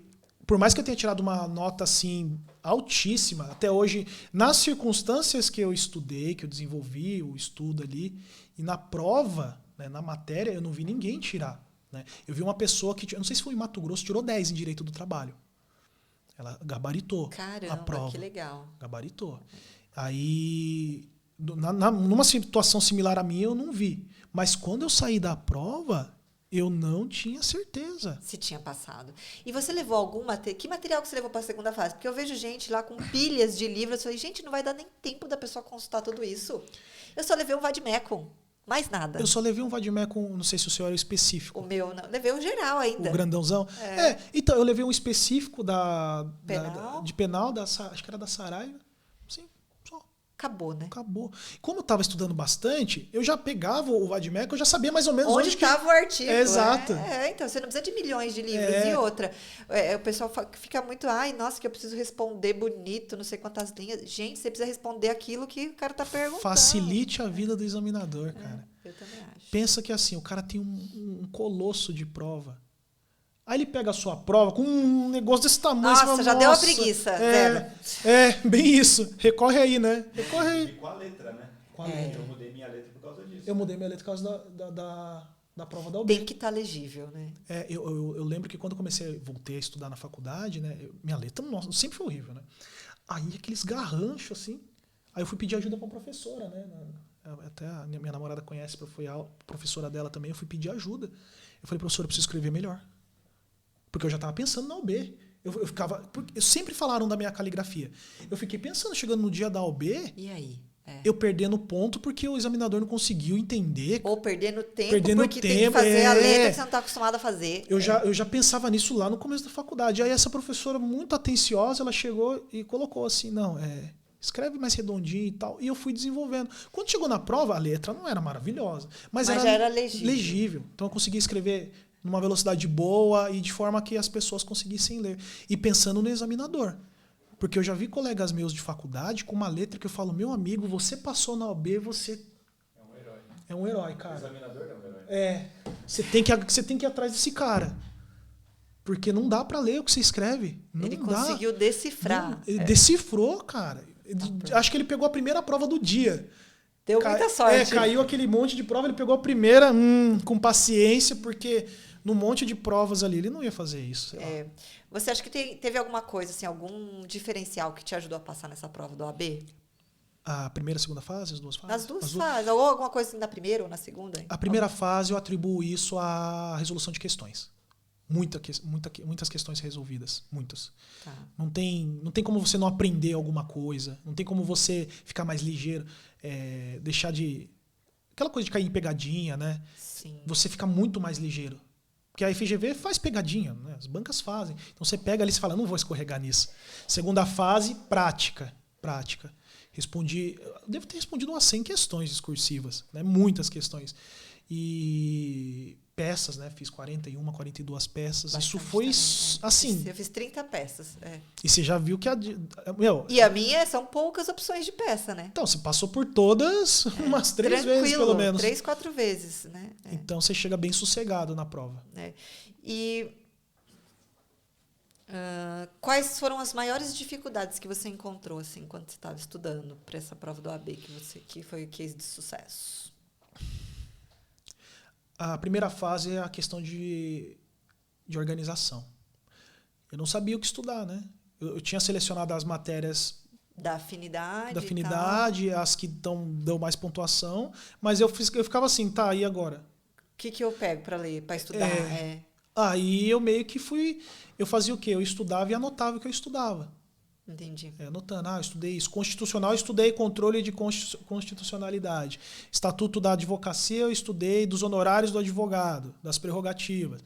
Então, eu ia anotando. Aí eu tinha uma visão, né? Uma macrovisão, assim, do que eu estava estudando. E do que faltava também, faltava. né? Mas é difícil estudar sozinho, né?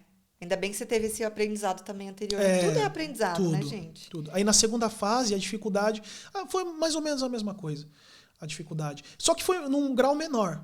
Porque posso aí dizer, é mais específico, mais né? específico. E eu pegava as provas, ia fazendo as provas. Eu estudei só no método reverso. Só no método reverso. Só com base em provas anteriores. Sim. Né? E por que você escolheu advogar? Né? Você, fiz a prova do AB, então vou advogar. Não desistiu dos concursos, vou advogar. Teve alguma coisa que te chamou a atenção? Como é que foi isso?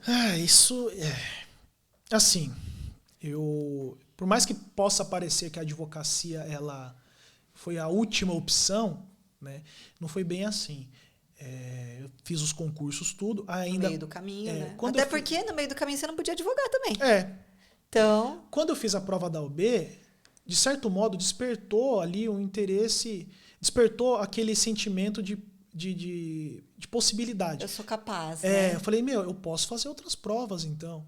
Só que, infelizmente, eu tive sérios, digamos, uma experiência não muito agradável com estágio em órgãos públicos. Aí, algumas coisas que eu acreditava foram desconstruídas. Normal. Foram desconstruídas. Aí eu falei, poxa... Quando você vê a realidade, né? Você entra na faculdade com aquela, nossa, você é juiz. Depois você trabalha no órgão público e vê como que realmente funciona, você fala, meu Deus, será que é isso mesmo que eu quero? É bem assim, né? Aí eu fiquei meio assim, falei, cara... Isso somado ao fato de que eu sempre trabalhei por conta. Sempre, né? Sempre fui autônomo e tal. Aí eu falei, cara, mas por que ao invés de eu pegar essa energia para os concursos, eu não foco na advocacia, né? Sim. Cara, tem que dar certo. Tem espaço, né? Tem espaço. Aí eu comecei né? Depois que eu passei na OAB, eu falei, não, cara, acho que eu quero advogar mesmo. E na área criminal já estava decidido antes da prova da OAB. Que eu já gostava. Se você fosse advogar, seria nessa área. Por quê? Por conta da afinidade mesmo com a matéria? Por uma questão de desenvolvimento de consciência de classe, questões atreladas à minha origem, né, de onde eu vim, etc. E também por presenciar situações onde a justiça ela baliza a classe social, cor, enfim, né? E o resultado disso acaba sendo o encarceramento em massa de um estereótipo. Né? E não que a pessoa que comete um crime não tem que ser presa, pelo contrário. Tem né? que ser, né? O papel ressocializador da pena, retributivo, né? Reeducativo, precisa existir. Né? Eu não sou abolicionista. Todo mundo na rua comete crime que for, não. Né?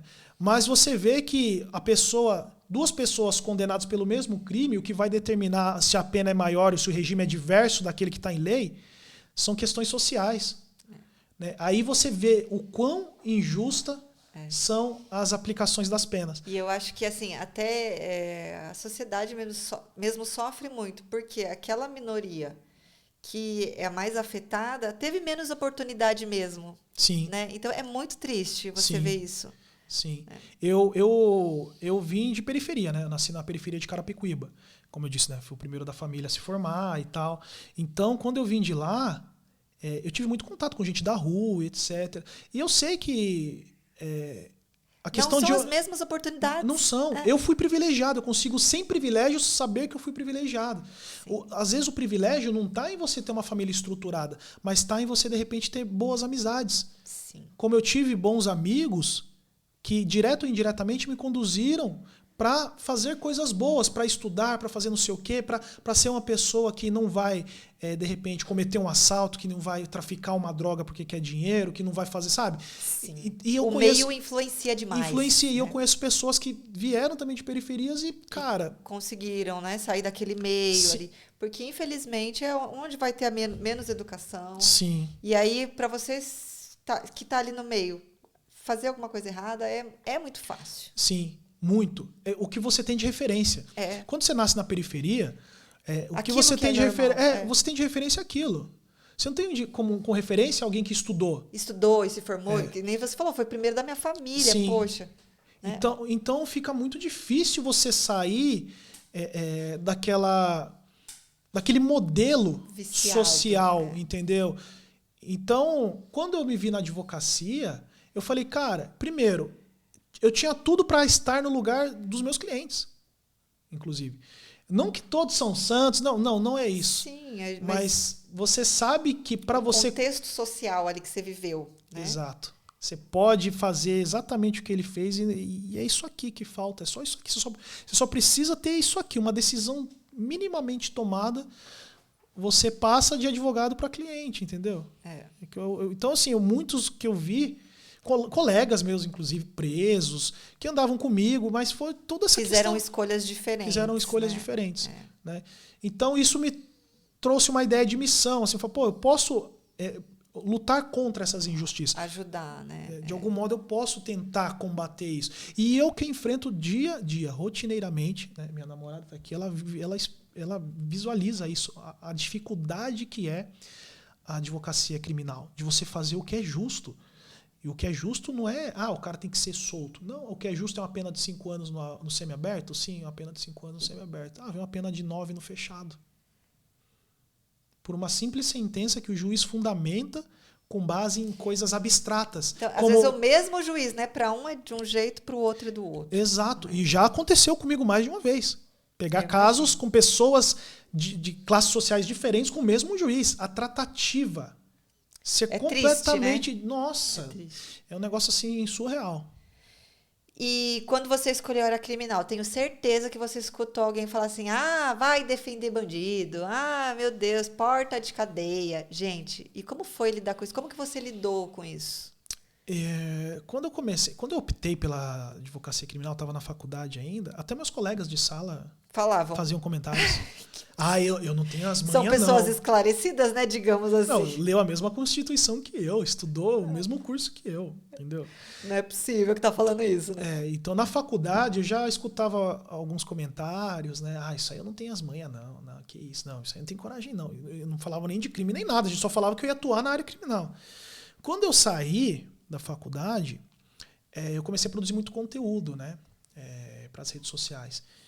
Então, assim, eu recebia muito comentário de conhecidos, né, que nem sabiam que eu estava advogando e nem sabiam que era criminal. Então, eles faziam muitos comentários. Maldosos. No presencial. Encontrava com a pessoa, vi que você está advogando. Nossa, mas você está fazendo criminal, cara? Como que... Já quantas vezes... Mas como que você lida com isso? Assim, você consegue dormir de boa e tal?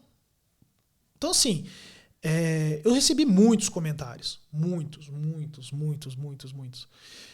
E eu simplesmente não era atingido por eles, e não sou atingido por eles, porque eu sei exatamente o meu papel dentro da advocacia criminal, né?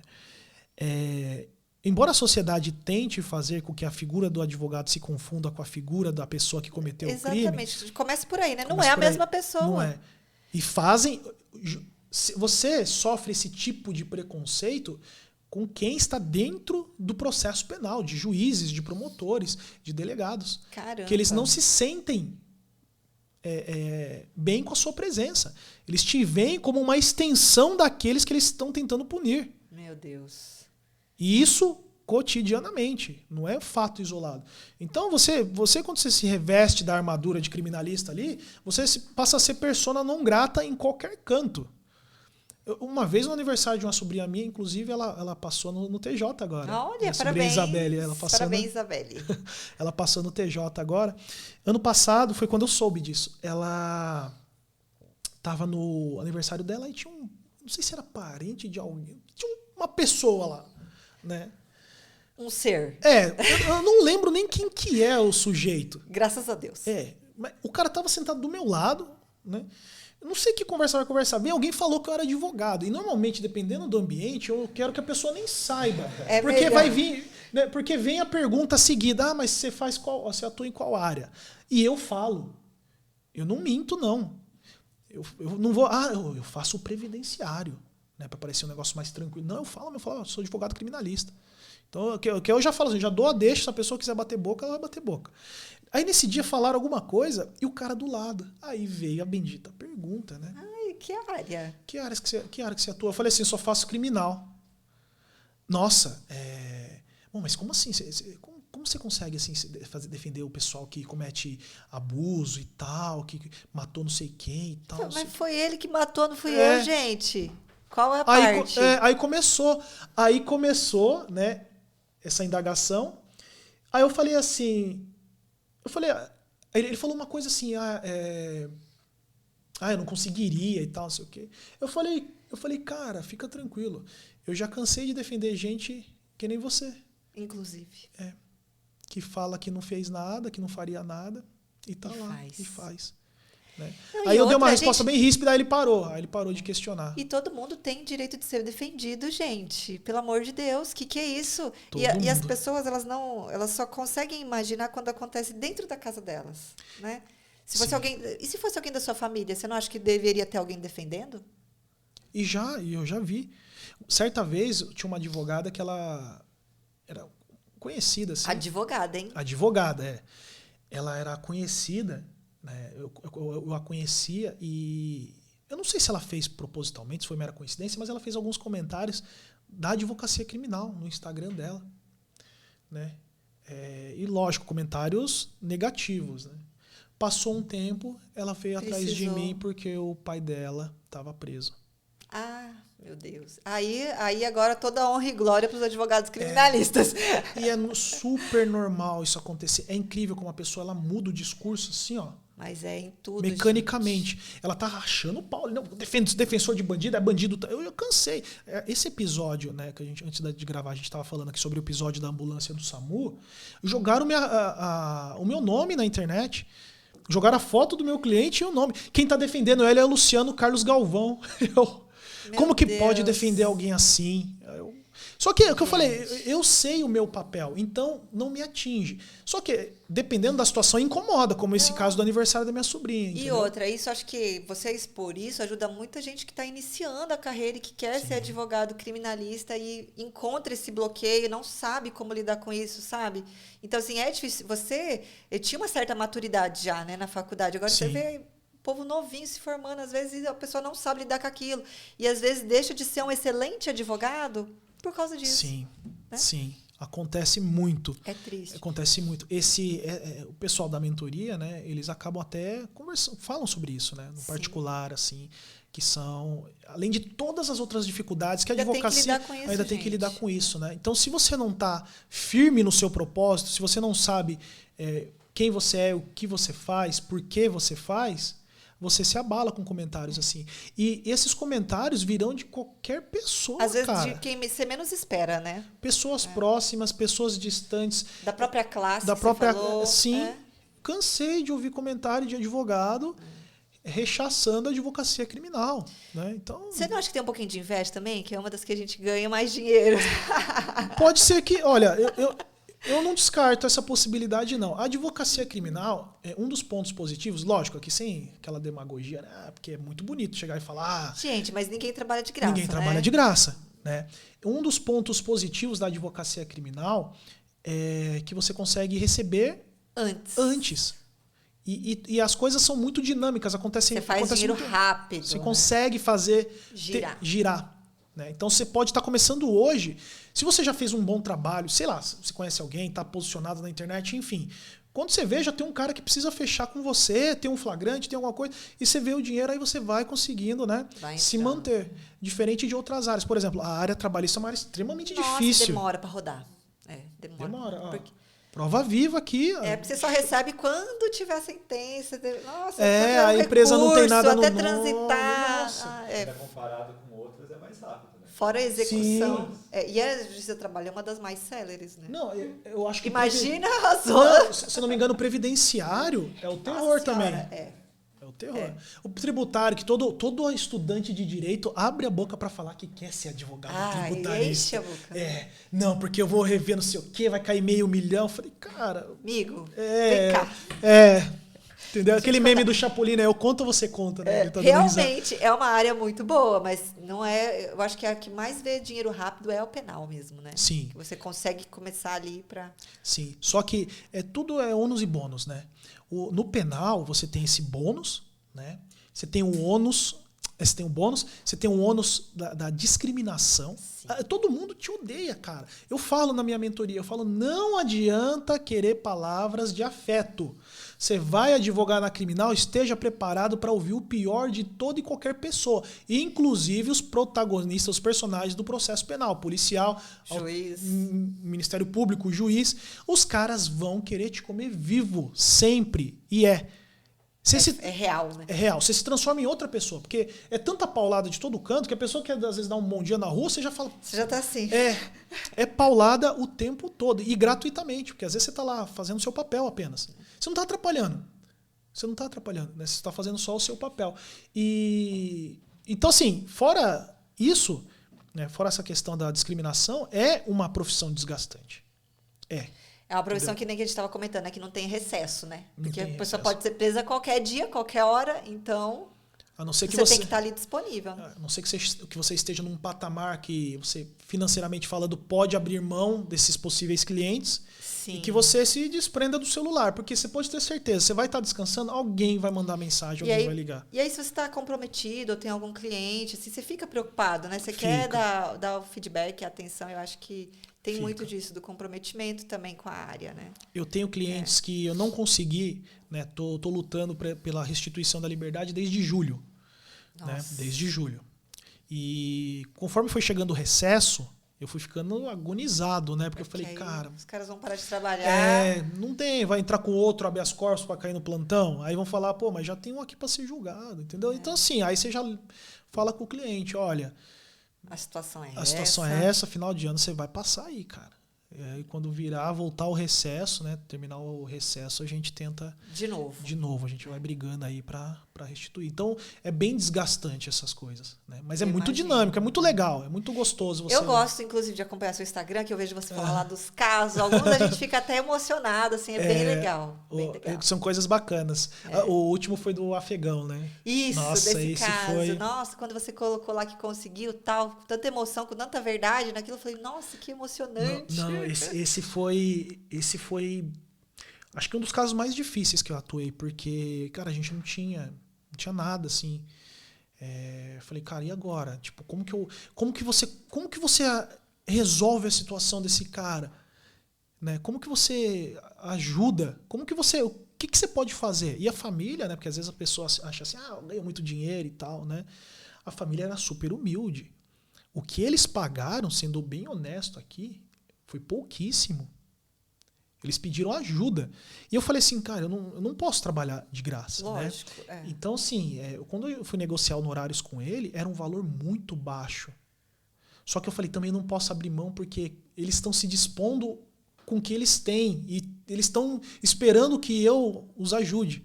Né? Que são pessoas que vieram de fora, não conhece nada. Né? Imagina a dificuldade, até para falar, né? Você comentou. Sim, né? ele estava sofrendo agressão no presídio. Ah, que judiação. Tava. A vez que eu fui atendê-lo, que eu fui com um intérprete, o cara chorava. Ah, que judiação. Gritava. Aí ele traduzia e falava assim, ele tá pedindo ajuda. Entendeu? Pedindo socorro. Tá pedindo, com o rosto todo machucado, assim. E eu pensando ali, eu falei, cara, como que eu vou soltar esse cara, meu? Nossa, é emocionante mesmo. Viu? E eu não tinha legal. as circunstâncias do fato não me permitiam ter instrumentos ali como em outros casos. Tanto que foi um caso curioso que esse cliente, esse rapaz, eu não fiz um habeas corpus para ele. Eu tinha uma única alternativa que era a audiência. E ali você conseguiu, né? Uma única alternativa. Eu falei assim, o que eu vou tentar fazer, estratégia de defesa, tem que ser resolvido na audiência. Se não for resolvido na audiência, já era. E depois ia ficar com a culpa ainda. Porque você não fez um habeas corpus pro cara. Tem que ele tomar saía, decisões difíceis, né? Na hora que chegou na audiência, só de falar aqui eu já fico com o coração acelerado. Na hora que tava na audiência lá, um bicho pegando, e eu conversando com a promotora, né? Eu falei, doutora, tem que soltar esse cara. Então, tentando conversar, a gente conversando em off, inclusive, assim, né? Depois da oitiva de algumas testemunhas e tal, não sei o que, debatendo ali. Eu falei, não, tem que soltar. Aí eu falei, não, ele tá sofrendo agressão e tal. Então ficou um negócio muito, muito, sabe, tenso. Né? E na hora que ele foi prestar o depoimento dele, ele chorava que nem criança, assim, né? Tentava falar. Imagina o desespero, você está num país... Você não fala a língua, sofrendo apanhando e, tipo, ninguém entende nada. Do que você está querendo dizer. Aí, na hora que chegou no final da audiência, tudo, né? Deliberamos, eu, a juíza e a promotora, né? Aí eu falei, doutora, que ela é a titular da ação penal, né? Eu falei, doutora, você viu a situação, o que eu já havia falado e tal. Eu falei, doutora, não tem alternativa, a gente precisa soltar esse cara, ele vai morrer lá dentro. A gente tem nas mãos a vida de um estrangeiro que não sabe nem o que está acontecendo aqui. Não consegue. Imagina para ele se comunicar lá dentro também. Na base da porrada.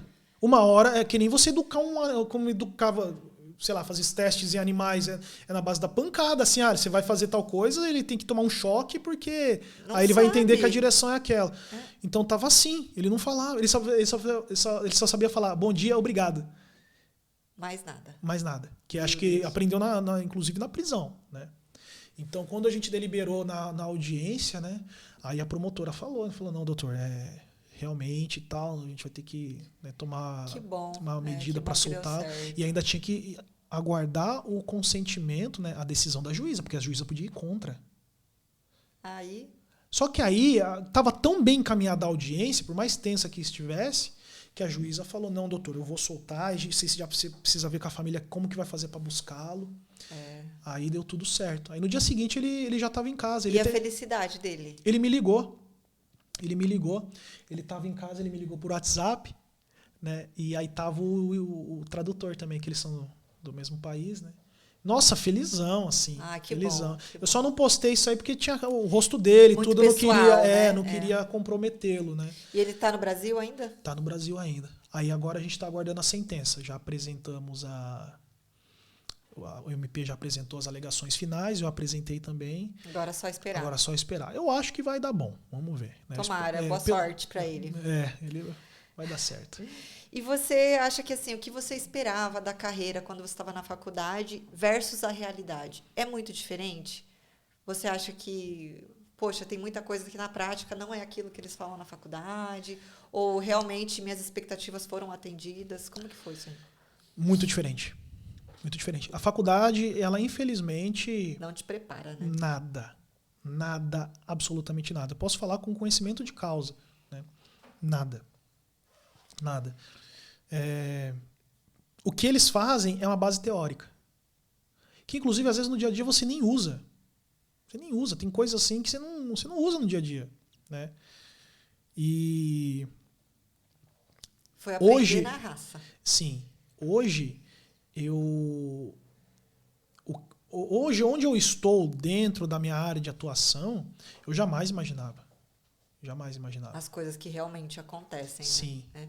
E assim, Jamais. o direito penal, putz, é tão legal, interessante de estudar, mas na prática não é aquela coisa bonita, né? Nada, nada. Na faculdade você até fica muito entusiasmado quando fala. Iludido. Sim, mas no dia a dia é completamente diferente. Até porque você tem que lidar com autoridades o tempo todo. Né? E você acaba vendo as injustiças, né, também. Frequentemente. Então, quando eu saí da faculdade, já com a cabeça assim, falei, bom, eu vou ser advogado criminalista. Tá. Decidido. Decidido. O que eu faço? Por onde eu começo? Onde eu vou achar cliente? Aí eu comecei a produção de conteúdo, me posicionar, fui ganhando Internet, né, que eu vi que se coloca lá no Google e tal. Passinho por passinho.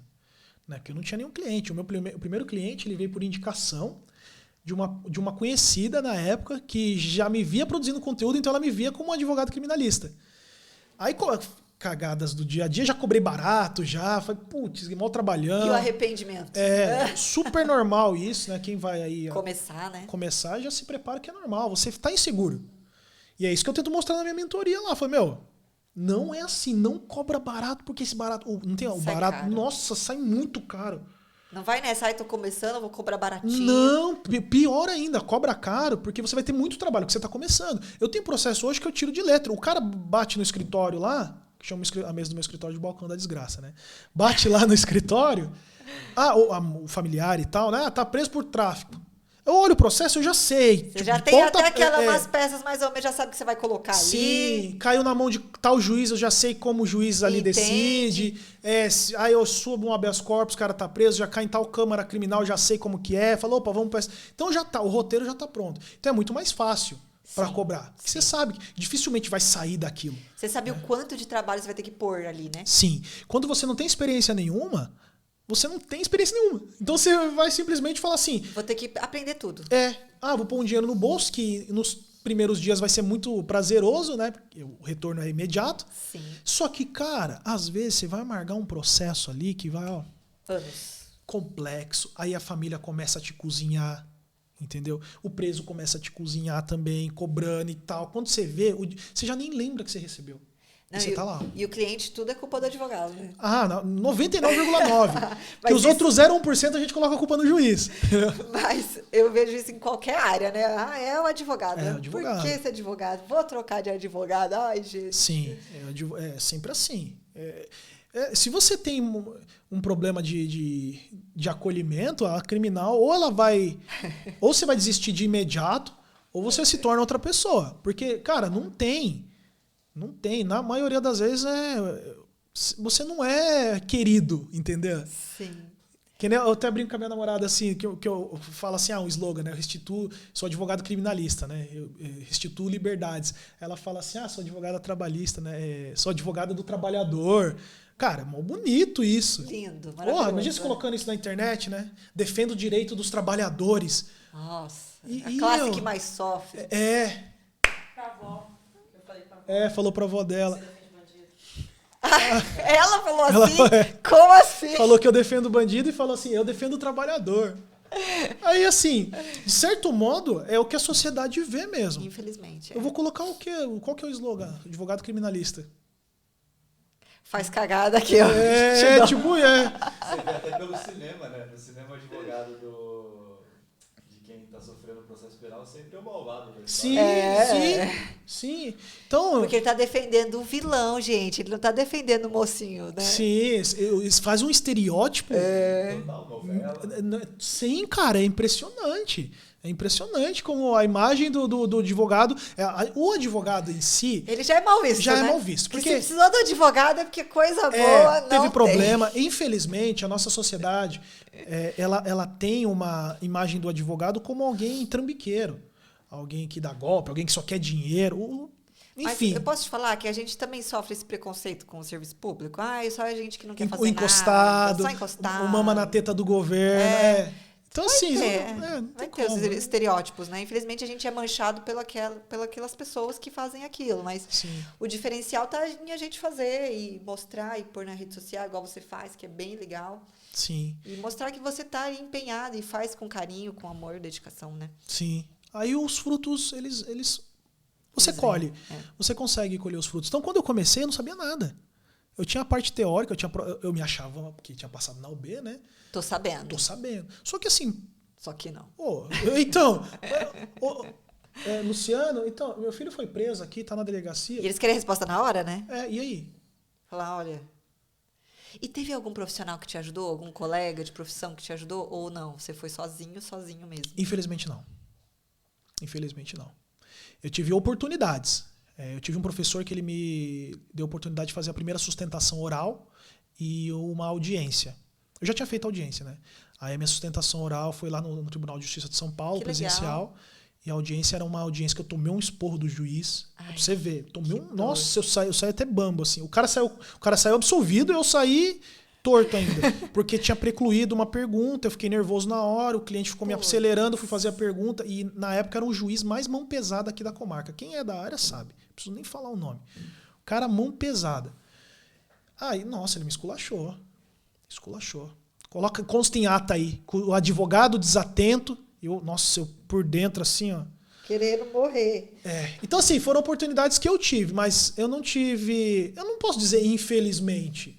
Eu digo felizmente porque o fato de eu não ter ajuda me colocou... você se virar, né? Então, tudo que eu fui fazer, a primeira audiência, eu estava sozinho, a primeira sustentação oral eu estava sozinho, o primeiro flagrante, o primeiro atendimento em presídio, tudo. Eu lembro a primeira vez que eu fui num presídio, eu ia atender um cliente... que o cliente o cliente tinha sido condenado num processo já roubo majorado, extorsão mediante sequestro e cárcere privado. Nossa senhora, sequestrava Uber, colocava no portal.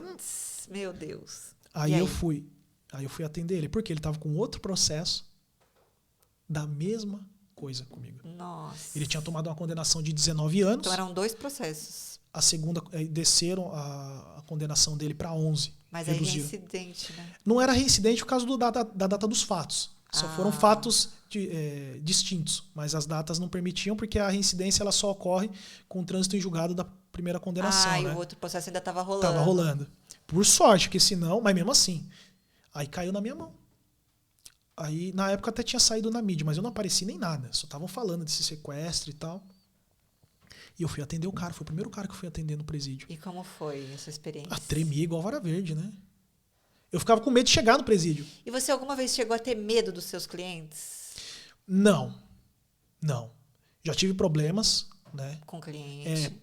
Pouquíssimos. A maioria respeita tudo, mas problema assim de eu tô me sentindo ameaçado. Não. Pelo contrário, eu já sento a lenha. Ela já acompanhou alguns atendimentos. Cara, eu não tenho papas na língua, não. Porque a minha advocacia, ela se baseia na transparência. Então não vem com história triste de, não, mas você não acha que aqui dá pra eu sair? Não.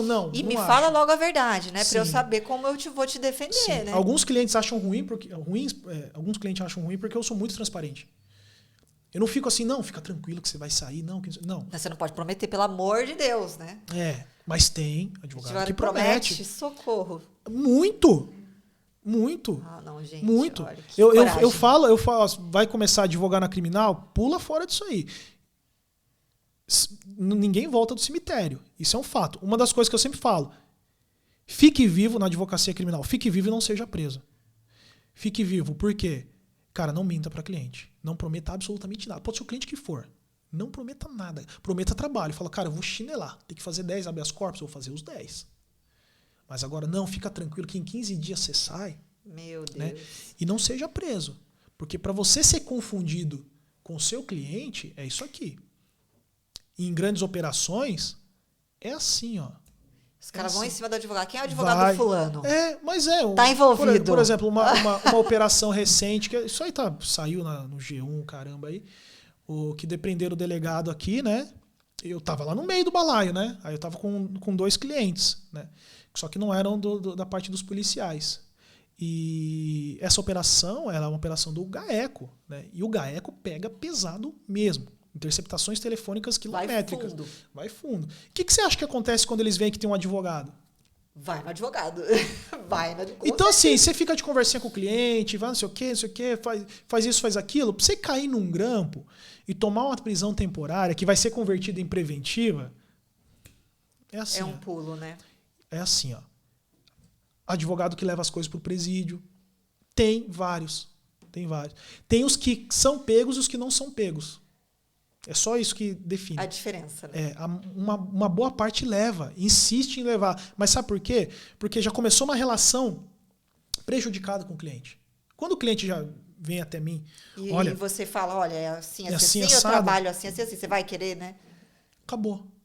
Né? Não fica Acabou. aquele disse que me disse. Não dá pra eu pensei que você ia fazer aviãozinho, não dá pra você levar essa cartinha. Você faz isso aí, cara, quando você vê, o cara...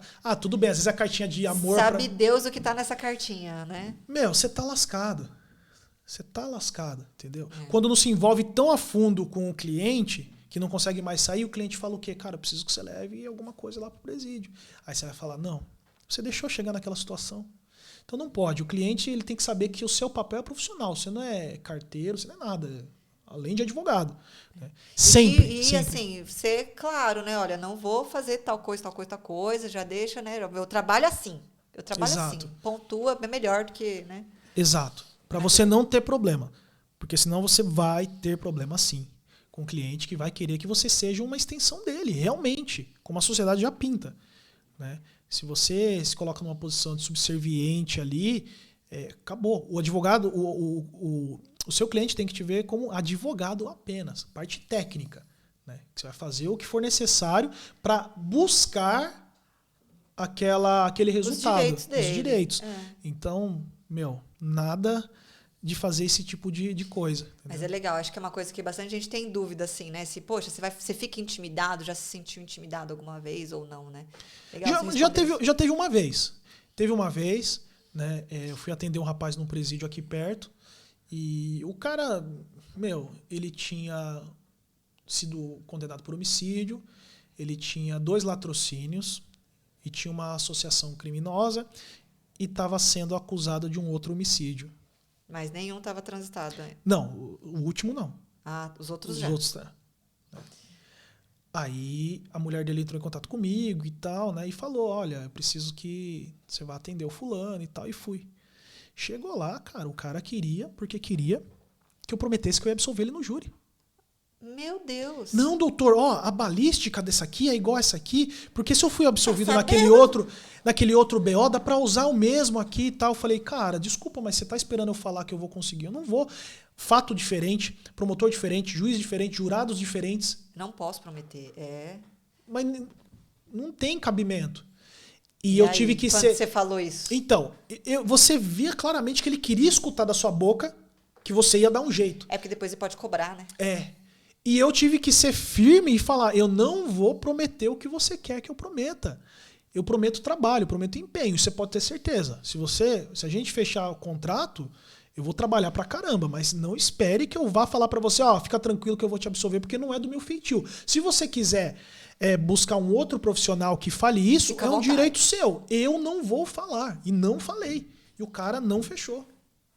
Mas ele chegou a te intimidar alguma coisa assim ou não? Não chegou. Mas eu já sabia que depois daquilo ali, se eu falasse, não, pode deixar que é isso aí, a gente dá um jeito, eu ia estar lascado. Eu ia estar lascado. Porque ele estava falando já que queria sair de lá para acertar contas. Então, assim, eu só ia ser mais um na lista. Se eu não cumprisse o que eu prometi. Ser mais uma conta, parceiro. Ele falou, pô, agora tem o Luciano aqui, ó. Então, foi a única vez, assim, não que eu senti intimidado, mas eu falei, se eu não sou firme ali, não ia dar ruim. Cedo ou tarde ia dar ruim. E a pessoa cresce, né? Quando a gente não se impõe, né? Sim. Mas isso aí também acho que qualquer cliente, né? Quando você não se impõe, ele quer crescer. Qualquer um. Tanto que teve recentemente, uns 2 meses atrás, tive uma das maiores condenações que caiu na minha mão, né? E tive que falar para o meu cliente. Se eu não fosse firme, né? Ele foi condenado a quase 48 anos. Nossa, e aí? E aí, tem que falar. E como ele recebeu isso? Da pior forma. Da pior forma possível, né? Mas... Que ele estava solto, né? Ele tá solto. Eu lembro que na época foi uma investigação que por pouco ele não foi preso. Aí nessa data eu consegui diligenciar com o promotor. A gente conversou por telefone, conversou com o promotor por telefone. E conseguimos que a prisão dele não fosse decretada. E eu apresentei ele, prestou depoimento, tudo. Então correu bem, mas veio a denúncia. Denúncia veio a audiência, tudo veio a sentença. Né? Ele está solto. Então eu chamei ele no escritório e basicamente... Avisou. Agora falou assim, não seja pego, por favor. Não, eu falei que não transitou ainda, né? Aí, quando ele chegou no escritório, ele já sabia que eu falei para ele. Eu falei, eu preciso que você vá ao escritório, porque essa é a sentença. Você foi condenado, tá? Você foi condenado, veio uma pena alta e eu preciso conversar com você para saber, pra você saber o que vai acontecer daqui para frente. Ele chegou lá e tal, não sei o que, eu fui bem firme. Eu falei, fulano, o negócio é o seguinte, saiu a sentença, como eu te falei, a gente já imaginava esse resultado, que ia Você já ser tinha condenação. explicado para ele. Já imaginava a condenação. Eu falei, só que assim, veio uma Estava pena... tentando diminuir a pena ali. Não, eu nem imaginava. Eu imaginava uma pena assim, sei lá, 12. 48 é pesado. Aí eu falei para ele, só que a pena veio muito elevada. O processo não acabou ainda, tá? A gente vai apelar. Muito provavelmente a gente vai conseguir reduzir essa pena porque ela tá muito exagerada, tá? Para quanto? Não sei. Quanto tempo leva? Não sei. Você vai ser absolvido? Não sei. Provavelmente não. Provavelmente não vai. E ele sabe disso. Aí ele, tá bom, doutor, quanto que eu peguei? Eu falei, 47 anos e 8 meses. Aí ficou quieto, assim. Mas dá para recorrer? Eu falei, dá. Aí ficou quieto, aí começou a chorar e tal. Mas eu não fiz isso. Eu falei, tá bom. A gente já conversou sobre isso.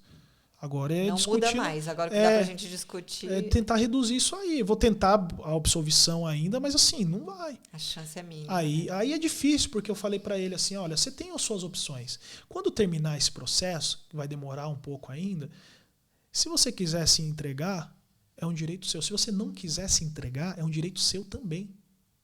Aí o cliente já vira e fala, não, doutor, eu não vou me entregar não. Pode ter certeza que eu vou me matar. Ai, que horror. Meu Deus do céu. Aí começa a chorar. Eu falo, olha, espera a água passar por debaixo dessa ponte. Vamos por partes. Vamos por partes, vamos ver o que vem na apelação. Se a gente perder a apelação, né, não conseguir nada, a gente tem outros recursos ainda. Então, assim, deixa as coisas acontecerem. Mas é difícil porque tanto ele quanto eu sabemos que o resultado... vou reduzir a apelação. De 47 vai para quê? 32? 30, 28. É nossa, muito tempo. Consegui reduzir 20 anos, mas, cara... Meu Deus, é uma vida. Então, assim... E você não pode ficar preso a isso. Ficar pensando. Né? Você fica com dó do cliente, assim, mas de certo modo. Tem que desapegar, né? E tem que ser firme. Você tem que ser firme, porque senão daqui a pouco o cara começa a achar que a culpa é sua. Você fica ali meio polido com as palavras, falando, não sei o que, mas você não fez o que tinha que fazer. Cagada, né? E não foi. Então, sim, você tem que ser firme para N coisas, inclusive para dar notícia ruim. É o missionário da desgraça, cara. Não tem jeito. E pra gente finalizar, assim, alguma dica para quem está estudando e alguma dica para quem quer advogar na área criminal? Teria alguma mensagem que você queria deixar? Bom, para quem está estudando para OB, que vai ter já o exame em fevereiro, né? Primeira fase, responder questões. Segunda fase, fazer muitas peças. Muitas, né? E se você pretende, né, advogar na criminal, entenda que tem os pontos positivos e os negativos. Os positivos foram falados, bem como os negativos, e que é muito prazeroso. Você construir o seu nome, construir a sua autoridade e você, de certo modo, lutar contra aquilo que é errado. Né? E quando a gente fala errado, não é que não tem que ser condenado, né? Mas tem que ser condenado dentro do que a lei determina. Justa, né? Determina. Então, é ser persistente no seu objetivo. É entender o seu papel dentro disso tudo. A partir do momento que você entende essas questões, lá na frente a conta fecha. É inevitável. Você vai, mesmo se você vai começar sozinho, se você vai começar velho, se vai começar novo, né? Tudo que você vai começar tem a sua dificuldade. Só que cada vez que você vai persistindo naquilo, vai colocando uma pedrinha em cima da outra, não tem como dar errado para quem sabe onde quer chegar. Então lá na frente a conta fecha. Vai valer a pena, né? Sempre vale, né? Sempre vale. Você se sente realizado hoje na sua área? Sim. Se eu morresse hoje, eu falaria que a advocacia dá certo. Mesmo um monte de gente falando contra. Que tá saturada, que não sei o quê. Mas eu acho que muita gente fala contra porque não põe ali empenho, trabalho, dedicação. Exato. Né? Não entende que ser advogado não é só o ofício da advocacia, fazer petição, fazer audiência. Tem que entender que ser advogado exige múltiplas habilidades. Vendas, gerenciamento, produção, marketing, né? Produção de conteúdo. Sim, entendeu? Então você tem que reunir qualidades, habilidades para você fazer com que a sua advocacia ela prospere. E eu acho que são todas treináveis, essas habilidades. Todas. Né? Todas. Todas treináveis. Todas. Então... É só você entender isso. Você entendendo isso, você sai desse buraco da advocacia, que muitos hoje usam para menosprezar a profissão. Tem 1 milhão e pouco de advogados. Mas quem realmente trabalha, se empenha, exatamente, né? Quem está ali... Exato. Porque as pessoas querem tudo fácil. Sim. E nada é fácil, nada que você vai construir o começo vai ser fácil, né? Ou vai te dar rios de dinheiro quando você está entrando. Então, assim, as pessoas não têm esse time, né? Elas querem o imediato. Sim. Aí, né? Sim. Mas eu também conheço vários advogados aí de sucesso, assim como você, e é uma excelente carreira. E queria agradecer, muito obrigada por você ter vindo, participar, contar tantas coisas legais e interessantes. Muito obrigada. Já fica convidado aí para o próximo podcast para a gente falar de cases. Demorou. Tô dentro, já foi meu nome na lista. Eu que agradeço pelo convite, pelo espaço. Agradeço minha namorada por estar aqui prestigiando também, né? E muito bacana. Nossa, eu adoro. Desculpa, depois até falo mais que a boca. Se deixar, tem a parte 2, né? Obrigado. Bora pra parte 2. Deixa suas redes sociais pro pessoal entrar em contato. Fácil, pessoal. Luciano no Instagram, né? E todas são o mesmo endereço, Luciano Carlos Galvão. Jogou no Instagram, Luciano Carlos Galvão, já vai aparecer no Instagram. Normalmente eu produzo mais conteúdo, trato mais das questões lá nesse perfil. E a gente vai deixar aqui também na descrição do vídeo as redes sociais do Dr. Luciano Carlos Galvão. Muito obrigada mais uma vez. Imagina, e até a próxima. Agradeço. Até a próxima, pessoal. Tchau.